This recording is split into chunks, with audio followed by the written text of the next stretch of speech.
혹시 여러분들이 학교폭력 예방 UCC를 찍다가 학교폭력 때문에 시리에 빠져서 학교폭력 때문에 너무 슬픈 마음에 가득 차서 그리고 외로움과 고통스러움에 몸부림치는 어떤 한 친구의 이야기를 담을 때 여러분들은 어떤 샷 사이즈를 쓰고 싶나요?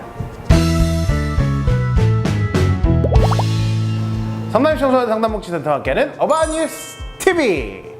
자, 여러분 드디어 이제 학교폭력 예방 UCC 제작 강좌 기획 파트가 모두 끝이 났습니다. 기획 과정은 확실히 조금은 난감하기도 하고 여러분들이 오랫동안 해보지 않은 그런 작업이라 고민도 많이 됐을 겁니다. 그런데 그 고민 하나하나가 여러분들이 영상을 만들어 가는데 아주 중요한 씨앗이 됐을 거라고 생각합니다. 네, 이제 촬영으로 넘어가 볼 차례인데요. 촬영 어떻게 하면 좋을까? 제 옆에 카메라가 놓여 있습니다. 오늘 처음으로 카메라가 준비가 됐는데요. 자, 이 카메라 아마 여러분들 같은 경우는 이 카메라뿐만 아니라 뭐 이렇게 우리 흔히 쓰는 이 핸드폰 카메라, 스마트폰 카메라를 사용할 수도 있고요. 이런 캠코더를 사용할 수도 있고요. 혹은 DSLR이나 미러리스와 같은 카메라를 사용할 수도 있겠죠. 사실 요새는요, 이 비대면 어떤 강좌나 비대면 촬영이 좀 많아지면서 웹캠, 그 카메라에, 그러니까 컴퓨터에 달린, 노트북 같은 데 달린 조그만한 카메라 있잖아요. 그 웹캠을 사용하는 카메라 사용자들도 늘어나고 있습니다. 그러니까 지금까지 말씀드린 이 모든 것들이 다 카메라예요. 그러면 어떤 카메라를 쓰느냐, 이게 중요하다기보다는 우리는 이 카메라들을 이용해서 어떻게 영상을 담아낼 것이냐, 찍어낼 것이냐, 바로 이것이 핵심적인 내용이라 할 수 있겠습니다. 여러분 혹시 기획 과정에서 제가 자료를 통해서 설명드린 역할 분담, 감독도 당연히 이 촬영장에서 필요할 거고요. 감독뿐만 아니라 이 카메라를 잡는 촬영 감독, 그리고 이 조명을 잡는 조명 감독도 필수적인 구성원이 되겠죠. 뿐만 아니라 마이크, 혹시 뒤쪽에 마이크가 보이나요? 네, 이 마이크를 잡는 음향 감독도 있어야 할 거고요. 이처럼 이 촬영장에서는 우리가 나눠놨던 그 모든 역할들, 이 역할들을 해낼 구성원들, 팀원들이 필요하게 됩니다. 촬영 감독이 주로 어떻게 일을 해야 하는지, 그리고 이 다음 편, 그 다음 편에는 이 조명 감독은 어떻게 일을 해야 하는지, 크게는 두 역할에 한정 지어서 이야기를 나눠보도록 하겠습니다. 자, 촬영할 때 촬영 감독이 고려해야 되는 첫 번째, 샷 사이즈를 생각하라. 네, 여러분, 샷 사이즈, 이게 뭘까요? 들어본 적이 없는 용어죠. 여러분 혹시 이 영화를 보면 카메라의 컷, 우리 컷이라는 개념 기획 시간에 배웠었는데 한 컷이 넘어갈 때마다 이 인물이나 혹은 배경을 담는 크기가 달라집니다. 예를 들어서요, 영화에서 제 허리까지 막 그 화면이, 배우의 허리까지 화면이 잡히다가 갑자기 배우가 눈물을 글썽이기 시작합니다. 막 슬픔에 젖어서 눈물을 글썽이기 시작할 때 다음 컷에 카메라는 배우의 얼굴을 확대해서 잡게 되죠. 이 각각의 컷들, 그 컷들의 크기를 우리는 샷의 사이즈라고 표현을 하는 것입니다. 샷 사이즈는 여러 가지 사이즈가 있는데요, 교재에 다양한 사이즈가 예시로 나와 있습니다. 그런데 이 교재만 봐서는 이 사이즈가 정확하게 어떤 건지 이해하기가 어렵죠. 그 사이즈는 얼굴을 아주 깊숙이 확대한 이 사이즈부터 거의 사람은 보이지 않는, 대상 인물은 거의 보이지 않도록 오히려 배경만을 확대해서 잡는 사이즈까지 굉장히 다양한 사이즈가 세분화되어 있습니다. 먼저 사람을 잡을 때, 인물을 잡을 때 가장 깊숙하게 들어가서 찍는 익스트림 클로즈업 샷이 있습니다. 네, 이 익스트림 클로즈업은 사람의 신체 부위나 혹은 어떠한 중요한 그 표현을 해야 되는 부위를 아주 가깝게 찍는 샷입니다. 자, 이 익스트림 클로즈업 샷을 어디에 사용할 수 있을까요? 맞습니다. 감정 표현이라든지 이런 어떤 세부적인 묘사가 필요할 때 우리는 익스트림 클로즈업 샷을 사용하면 되겠죠. 예를 들어서 너무 슬픔을 막 극렬하게 표현해야 되는 장면인데 익스트림 클로즈업으로 그 배우의 눈을 아주 가깝게 잡은 다음 눈물 한 방울이 눈에서 툭 떨어지는 그런 장면이 있다고 한번 상상해 봅시다. 네, 그 배우의 슬픈 감정이 관객에게 그대로 전달되겠죠. 맞습니다. 익스트림 클로즈업 샷과 비슷한 샷으로 익스트림 클로즈업만큼 깊게 들어가진 않지만 그래도 사람의 얼굴 전체를 거의 채울 만큼 들어간, 아마 이 샷은 여러분들 일상생활에서도 많이 들어봤을 거예요. 클로즈업이라는 샷이 있습니다. 이 사이즈는 아까 말했던 익스트림 클로즈업과 거의 비슷한데요. 다만 이 사람의 감정 표현이라든지 어느 한 장면에 초점을 맞춰서, 어느 한 대상에 초점을 맞춰서 보여줘야 될 필요성이 있을 때 사용하는 샷이라고 보면 되겠습니다. 이어서 가장 일반적으로 사용하는 샷 두 샷이 있습니다. 바로 바스트 샷과 그리고 웨이스트 샷입니다. 아마 여러분들이 영어를 잘 한다면 이 샷들이 각각 어디까지 찍는 샷을 의미하는 것인지를 잘 알 수 있을 겁니다. 이 바스트 샷은요, 이 흉부, 즉 머리 살짝 위에서부터 흉부까지 찍는 그런 샷을 의미하고요. 웨이스트 샷은 맞습니다. 허리까지 찍는 샷을 의미합니다. 일반적으로 대화하는 장면이나 인터뷰 장면 같은 것들을 찍을 때 우리는 바스트 샷이나 웨이스트 샷을 사용하게 되겠죠. 그리고 이것보다 조금 더 사람을 넓게 잡는다, 그럴 때는 니샷이라는 걸 사용하는데요.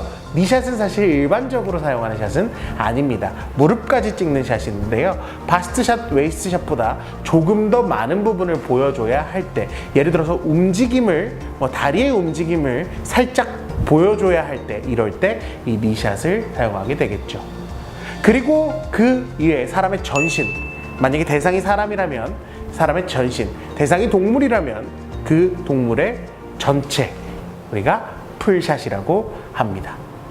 풀샷은 그 대상의 움직임 또는 그 대상의 전반적인 상태, 그 대상의 전체적인 모습을 모두 담아낼 수 있겠지요. 그래서 움직임을 표현하거나 사람의 혹은 대상의 전체적인 모습을 꼭 담아내야 할 때 이 풀샷을 사용합니다. 때로는 그 대상보다 배경이 더 중요한 상황이 생길 수도 있습니다.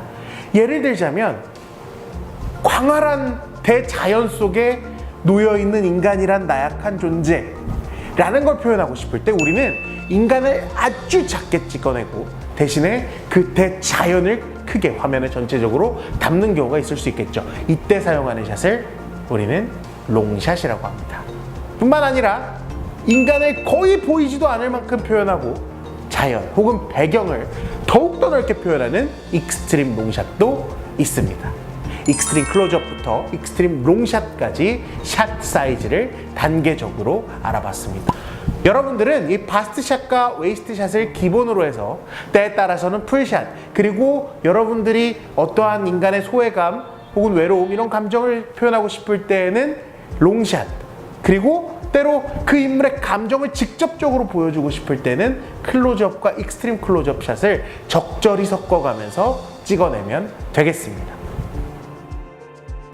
여러분, 카메라가 그냥 이렇게 딱 세워놓고 가만히 있진 않죠. 지금 여러분들이 보시는 영상, 이 앞에서 찍는 영상은 이렇게 가만히 있고 그냥 저를 이렇게 잡아내지만 저쪽에서 찍는 저 카메라를 한번 넘겨볼까요? 슝. 자, 이 카메라는 왼쪽으로 가기도 하고요, 오른쪽으로 가기도 하고요, 위쪽으로 올라가기도 하고요, 아래쪽으로 내려가기도 하고요, 그리고 갑자기 저에게 줌이 확 들어오기도 합니다. 감독님 깜짝 놀랐어요, 지금. 네. 자, 그런데 이 카메라 같은 경우는 이렇게 가만히 서 있죠. 이렇게 카메라는 가만히 서 있는 장면을 찍기도 하지만 카메라에 무브먼트, 움직임을 주기도 합니다. 대표적으로는 패닝과 틸팅, 팬과 틸트, 그리고 줌이라고 이야기하죠. 그리고 마지막으로 달리가 있습니다. 자, 여러분, 패닝은 아주 간단합니다. 말 그대로 왼쪽, 오른쪽으로 카메라를 수평 이동하는 겁니다. 오른쪽으로 가는 걸 팬 라이트라고 하고요, 왼쪽으로 가는 걸 팬 레프트라고 표현합니다. 이렇게 지금 자료 화면에 나오고 있는 것처럼 오른쪽과 왼쪽으로 넘어가는 그런 장면들. 반대로 틸트는 카메라를 수직으로 움직이는 무빙입니다. 예를 들어서 어떤 사람의 발끝부터 머리끝까지를 차근차근 보여줘야 할 때, 이럴 때 우리는 카메라로 처음에는 사람의 발을 잡았다가 서서히 틸트 업 하면서 화면을 위로 올려서 그 사람의 머리까지 잡게 되는 거죠. 이처럼 위로 올리면 틸트 업, 아래로 내리면 틸트 다운. 이 두 가지로 구성이 되어 있습니다. 그리고 너무나도 여러분들이 잘 알고 있는 줌인, 안으로 쏙 카메라가 들어가죠. 줌아웃, 그리고 쏙 빠집니다. 네, 줌은 그러면 어디에 때, 어떨 때 사용할까요? 맞습니다. 연기자의 감정을 잡아낼 때 우리는 주로 사용을 합니다. 이렇게 줌인하기도 하고요. 아니면 조금 내가 더 떨어져서 봐야 되겠다라는 판단이 들면 줌아웃이라는 기법, 즉 들어갔던 화면을 밖으로 빼는 줌아웃이라는 기법을 사용하기도 합니다. 밑에 있는 달리, 교재에 나와 있는 이 달리와 도대체 줌은 무엇이 다를까요? 달리도 마찬가지로 달리인, 달리아웃으로 표현하는데, 달리는 카메라가 직접 들어갑니다. 줌인과 줌아웃은요, 물리적으로 렌즈의 길이를 변화시켜서 그냥 안으로 들어갔다 나왔다, 카메라는 그대로 있고 화면만 좁혀졌다 넓어졌다 하지만, 달리는 카메라가 직접 움직입니다. 달리인이 되면 그래서 카메라가 움직이면서 화면이 좁아지고, 달리아웃이 되면 그렇죠, 카메라가 또 움직이면서 화면이 넓어지게 되는 것이죠. 자, 오늘은 여러분 촬영 감독이 알아야 할 가장 기본적인 카메라의 샷 사이즈와 무브먼트에 대해서 알아봤습니다. 그 사람의 감정을 담을 땐 여러분 어떻게 해야 될까요?